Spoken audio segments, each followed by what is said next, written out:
বিশেষ করে রাত্রিবেলায় যে গরুস্থানে কত ঘটনা ঘটে, যাদের বাসাবাড়ি গরুস্থানের পাশে হয়তো বা মাঝে মাঝে টের পান, অনেকে টের পান না। গ্রাম অঞ্চলে বেশি দেখা যায়। এমন এমন শব্দ হচ্ছে, বাচ্চা কান্না করতেছে, এরকম শব্দ, অথচ জানলা খুলে দেখেন কিচ্ছু নাই। আবার জানলা লাগায় শুয়েছেন কম্বলের নিচে, আবার দেখতেছেন কান্নার আওয়াজ।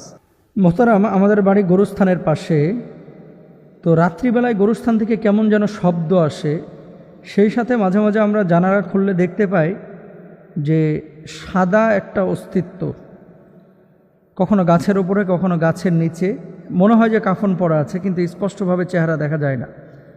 গরুস্থান থেকে রাত্রিবেলায় এরকম গোংরানো আওয়াজ বা সাদা অস্তিত্বের বিষয়টা, এটা কিভাবে দেখেন এবং এটা কি আসলে ভালো কিছু না খারাপ কিছু? আমরা তো ভয় পাই, জানলা খুলি না। এমত অবস্থা আমাদের করণীয় কি? প্রশ্নটি করেছেন আবু হানিফ, হাতিবান্ধা, লালমনিরহাট থেকে।